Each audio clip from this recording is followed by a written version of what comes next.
The series closes on a reflective note as Jim looks back on a lifetime of creation and service as artist, educator, planner, and cultural voice. He speaks of legacy, mentorship, and the role of art in shaping national identity.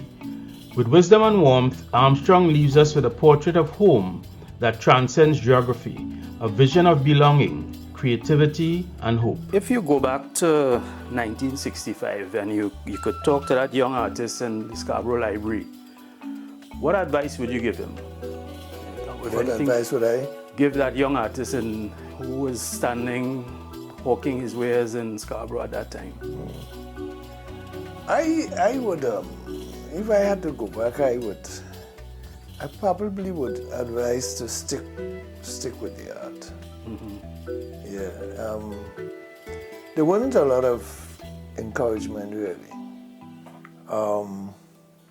Eddie was already senior, he's having his own kids and so on. The others who were painting, my other colleague, the painter, Enola Arnold, she eventually went away to study art, and she never really returned. I decided to go away and felt that I couldn't exist just doing my art. But I have found that I've always painted. Whatever else I did, I always painted. And found that I was quite successful by it. I took early retirement actually to come back home and paint. And I don't think that I would have been able to perhaps live at a certain level, but I don't think that I would have starved. You know. Yeah. But at that time, and I think a lot more could be done really for artists in this country, for the so-called creatives and so on. I think a lot more could be done because, I mean, we have rare talent in this country. It's one of the most creative countries in the world. Yeah. And I had an opportunity to travel extensively. And what I find interesting about Trinidad and Tobago is that whereas I would have had to travel to several countries to have certain kinds of experiences and so on, in Trinidad, we have so much of it here, right here in one place. And I don't think we're not recognizing it. We're not packaging it properly, we're not marketing it properly. So I think we have a lot of talent here that we can market and really attract a lot of people, to recognize who we are.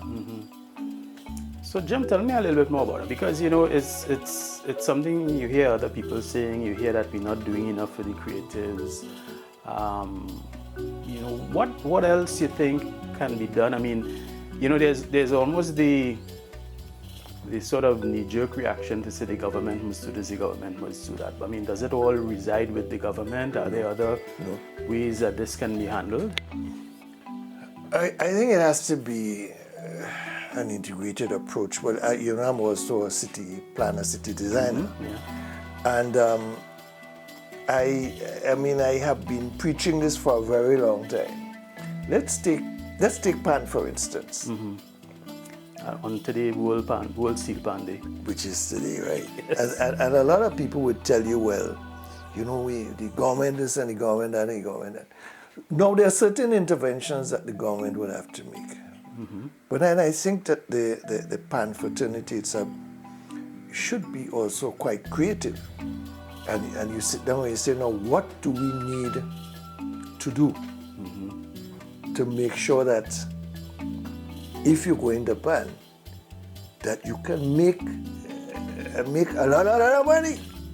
And just to give you an example, if the government says, look, we're going to go into tourism, I think that a steel pan, could be worth more empty than it is full with oil.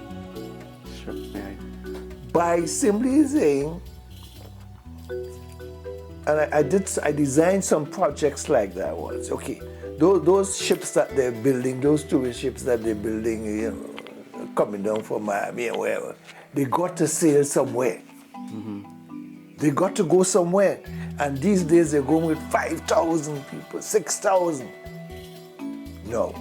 If we can have one or two of those pulling in to Port of Spain, maybe just one every day. So that's a concept. You can then say, well, how would that be possible? We had Invaders Bay. We had a lot of the infrastructure right there to say, look, let us then take Invaders Bay, and rather than doing what we're doing with it, no. We can try to get those ships to come in there, and people can then play mass every day by creating that sort of environment in there. Where if you tell a tourist, Trinidad Carnival, all they need is just 2 hours, you know. You can actually sell them everything on the ship aboard. It's part of the package. You come over, only pan music. So you and just 2 hours. That's all 2 hours. But 2 hours, they're tired. Right. So they come off and we create, if we had to do another 60 acres reclamation, you hear in pan every day. So the fellas beating pan every day. They play mass every day. Not for the locals, but you know, as a tourism, as a product. Sort of like Disneyland, you know, when they have Right. shows going on You see? every day. Yeah. And then you say, well, what else can we do? You say, well, look, you know, you need leather containers for these pans and so on. And you say, okay, you're going to do that. We have designers, we have the university to teach the designers and so on. Where do they go? What are they designing? What are they doing? So then you say, okay, you get your designers to create, you know, if it's fashion, you know, a Caribbean or Trinidad thing, leather craft. You say, okay, sandals, the same fellas who we had on the drag brothers and so on.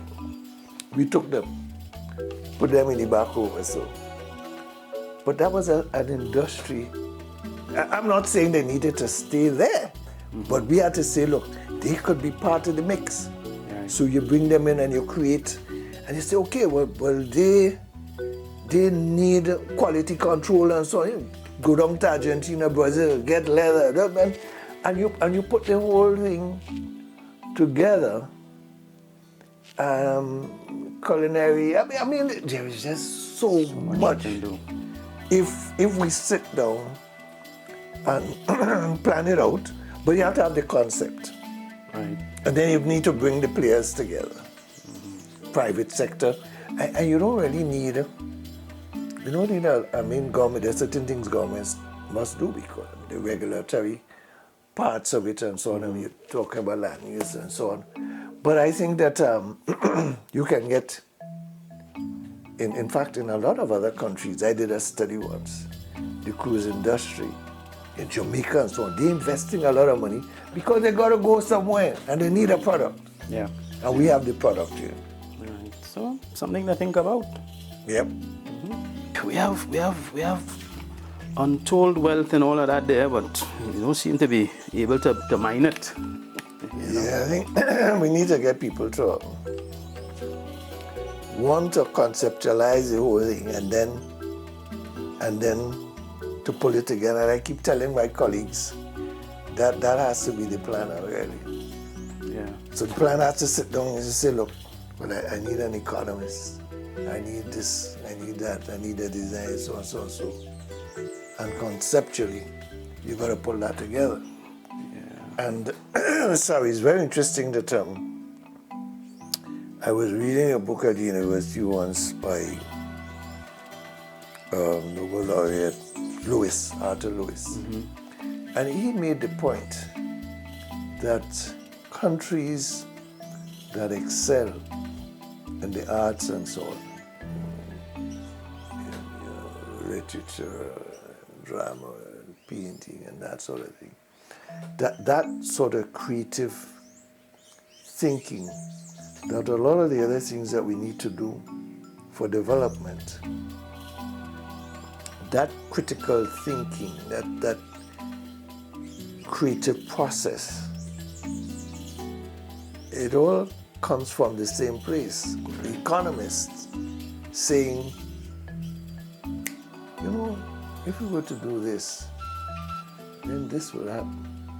But the economist doesn't necessarily have, you know, all of the knowledge to make this happen. So it's really, it requires what I call critical creative thinking, and this is why I think even the creatives that we talk about here. I mean, when you listen to Akatsurian and so on, the kinds of ideas and so, it's coming from the same place. Right. It's just how you bring it forward. Yeah, you gotta bring it forward. Right. When you look back on all of the work you've done, and you know, since starting as a boy drawing chalk drawings on the blackboard to now, you know, what do you hope will be the lasting impact of your work in the Caribbean and beyond? Well, in terms of my work, as I said, I want you to recognize that I'm from a place.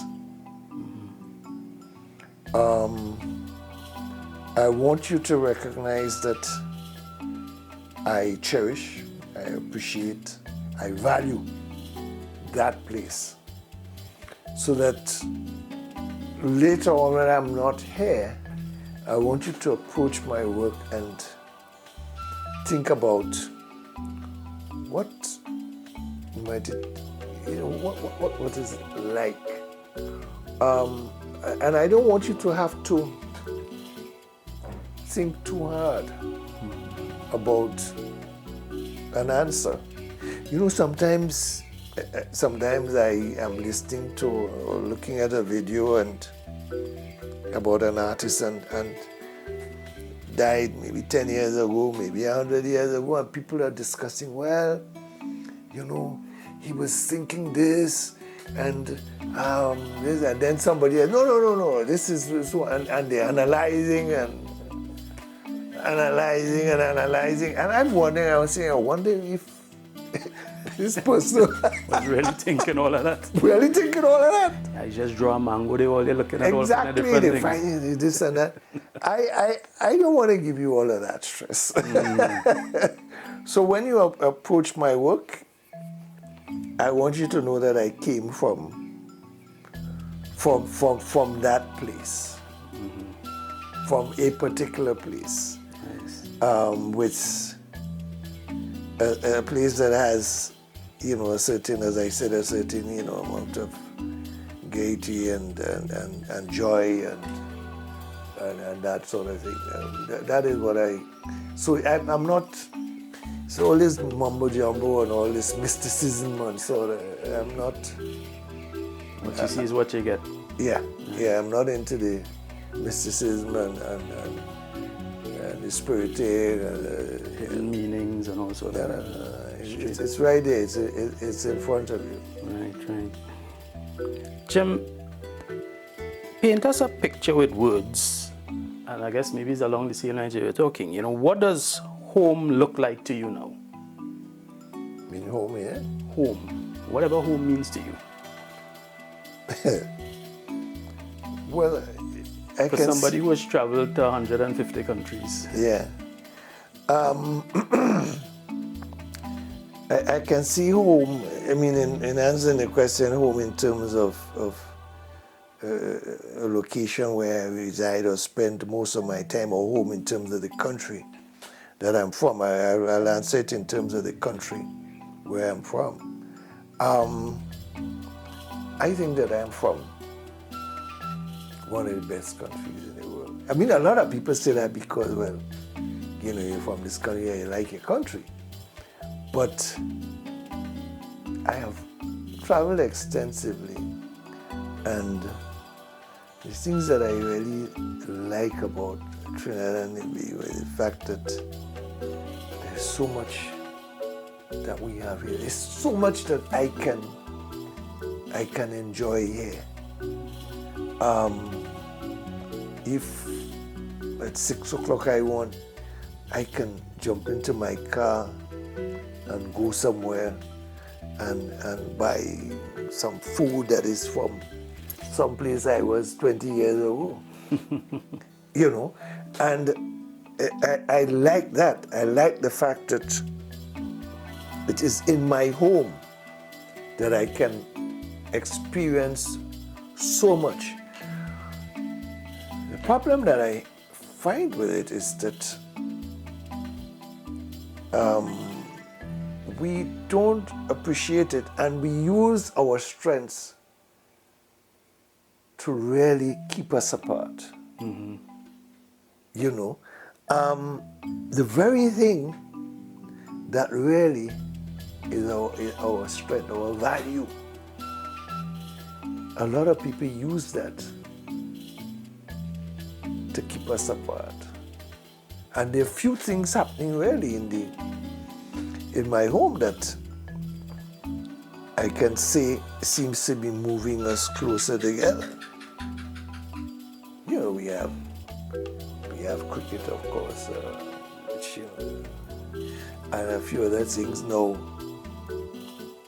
I like pan, but again, there's no discussion about, you know, pan or this and that. I mean, we need to stop that. Yeah. You know, so I am very comfortable in Trinidad and Tobago. I think it's one of the best places in the world, and I am hoping that, you know, we really begin to appreciate and value what we have, you know, as home. For sure. Because, you know, we don't. Where's it going to go? We can't. I mean, and the world. I know. For me, it's getting smaller and smaller. Mm-hmm. Yes.